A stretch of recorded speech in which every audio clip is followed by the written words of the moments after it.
We are now inside Mr. Muhammad's home. We want to thank him for being so gracious and extending this opportunity for us to explore with him the full meaning of the black Muslims. He has written a book called The Message to the Black Man in America, which will soon be published. And we have used this book to base a number of our questions to Mr. Muhammad. Mr. Muhammad, in this book you make a number of stipulations, which we would like to press you on in the course of this session today. One, you call for the separation of the Negro into a separate state, either in this United States or made possible by the United States. Two, you say that war between the whites and the blacks is inevitable. Yes. I'm very glad to answer these questions, Mr. Cup, to you and to the world. They are most essential that we should give the world the answer to such questions. I have been preaching and teaching the answers to these questions for many years. I give thanks first, Mr. Cup, to God, who came in the person of Master Farad Muhammad around 34 years ago now to me. And all that I have and been teaching, it is from him. And it is very easy for us to recognize the visit of this mighty one according to the time. If we have the knowledge of the time that we are living in, we can accept and respect this mighty visitor in this part of the world to fulfill that which was written of him, that he will come. And now he has come, and he has given out his purpose and his aims, as it also is written in the Bible and Quran. And therefore, I have nothing of myself in this answer. It is all from him. From him, you mean the messenger of Allah? No, not the messenger of Allah. I'm the messenger of Allah. I mean from Allah himself, who came in the person of Master Farad Muhammad. Who preceded you as the head of the Muslims? Well, he was actually the beginner. Yes, sir. And I'm taught by him. This separation we begin with, it is absolutely necessary. We have lived here in America for the last 400 years and have served our slave masters well before these past 100 years. And now the time has arrived that we want something for ourselves. The natural spirit of God is moving in us and making us to think in such terms towards self. And the doing for self is now getting into the very life of the black man in America. We want to go for self. We want to be ourselves. This is aroused in us by God himself. And to oppose it means nothing but death to either side. If we oppose it, it's death for us. If others oppose it, it's death to them. But even your own people oppose it, Mr. Muhammad, if I may interject a thought here. Most of the civil rights leaders with whom I know you disagree, Dr. Martin Luther King, and Whitney Young, and Roy Wilkins, and James Foreman, and James Farmer, and any number of others, all believe in integration, getting along with the whites and moving into the same society. This is all due to their lack of knowledge of the time and what should be done in such time. They don't know that this is their time, that they should be separated or they should go for themselves. This is what I'm trying to teach them. Teach them that this is the time that they should go for themselves. But is it not, would you disagree that it is the ambition and the goal of most Negroes in this country to become Americans in every meaning of that word, to participate in our society, to be responsible, legitimate, honest citizens? Isn't that the goal of the overwhelming number of Negroes in this country? It may be their goal, Mr. Cup, because that they don't even know, as I just said, that this is the time that they should be going for self. And lack of knowledge of the time, the lack of knowledge of self. The American so-called Negro, especially the leading class, do not actually know themselves. Excuse my voice as I'm look like trying to be a little hoarse this morning, but however, I may clear it up later. America's so-called Negro, as you know, have been kept in the dark of the truth of self and kind for now 400 years, and the only one to break forth this truth, it is God himself, as it is written. And the Bible, Ezekiel, and prophesied by Jesus, that the dead must rise, mentally dead. So our so-called leadership is as dumb as those they are leading to this knowledge.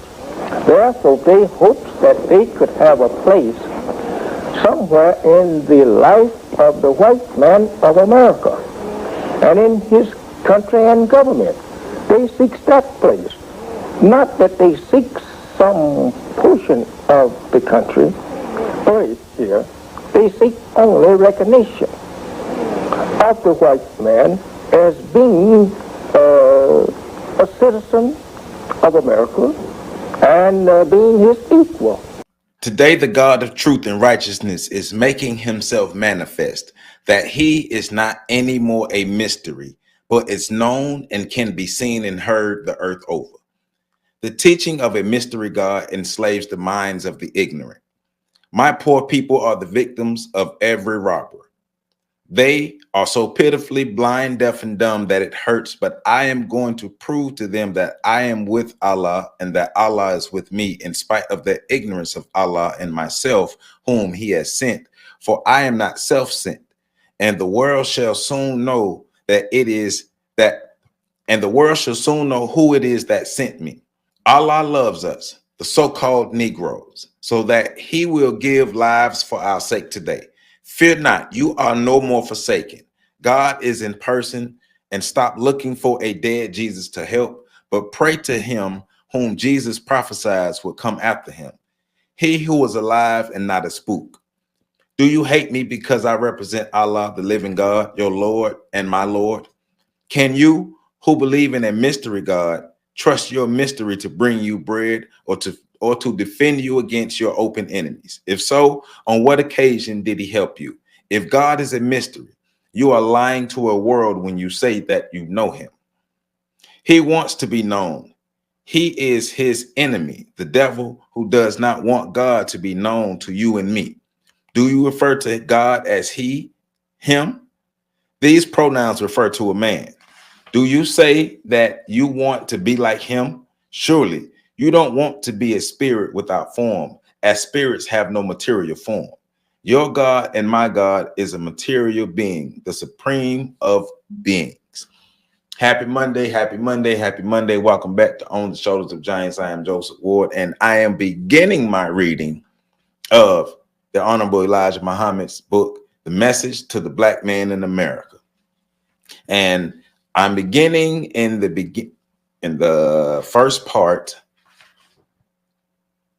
Allah is God. And I start reading on page 3 in the in the 5th paragraph of page 3 is where I started reading. So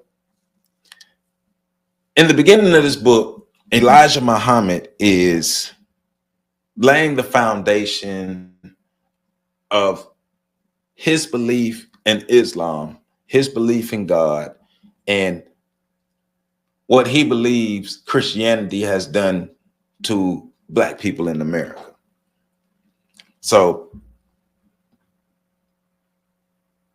He believes that Wallace Fard Muhammad is the embodiment of Jesus, and he's the messenger of Wallace Fard Muhammad, and they have come to give Black people a new way to exist outside of Christianity, which was given to Black people by their slave masters. So he's giving information to help Black people free themselves from the shackles, the mental, physical, spiritual, and emotional shackles of the white supremacists, the white people. So it's a lot of information in this book that if you read, you may or may not agree with. But we're not here to worry about what we agree or disagree. We're here to get the information that he has given to us that can help us get to where we need to go. That other piece of the puzzle. I do want to make it clear, I am not pushing any religion on anybody. It ain't my business what you choose to believe in. I'm reading the information. So remember, this is the book that was chosen originally before post-traumatic stress syndrome, but it just didn't arrive soon enough. So we had to keep going with the flow. But we making sure we get into message to the Black man. And I like a lot of what I've read so far. So like I said, it's a lot of information in here that you may or may not agree with. That ain't my business, but we are going to get to the meat of it. And the things that I outlined, I felt like greatly pertains to us and could help us and get some understanding around it. So let's pick back up on page 5, the second paragraphs. So the devils reared the poor so-called Negroes for 400 years and put fear in them when they were babies. So we're going to break that down. For 400 years, put fear in them when they were babies. So, and my interpretation is put fear in them when they were babies. When we were first brought over here in America, they had to beat us down to break us. And when they broke us, that's the fear that was instilled into us. You got to remember how Black people became docile in America, how Black people became broken in America. We didn't come here broken. They had to break us. You may or may not agree. I don't think that the Willie Lynch letter was real, but the effects of the Willie Lynch letter is real, and the conditioning and the harsh treatment and the psychological games that were played on slaves and Black people for 400 years, it broke us. But in the beginning, when we were first brought here, we had to be broken to be good slaves. Remember that. They had to break us psychologically, spiritually, emotionally, and especially physically for us to be slaves, to cooperate. So that's what I'm taking from that. So the devils reared the devils reared the poor so-called Negro for 400 years and put fear in them when they were babies. The devils, kept them apart from their own kind coming in from abroad so as to deprive them of any knowledge other than what the devils has taught them. As soon as they hear of a so-called Negro learning and teaching his own people that which they, the devils, would not teach them, the devils then seek to kill that one or trail him wherever he goes, threatening those who would listen to him, believe him, and follow him, knowing that their very presence and inquiries might frighten or scare the Negroes they ask. What is it that you are listening to and believing in?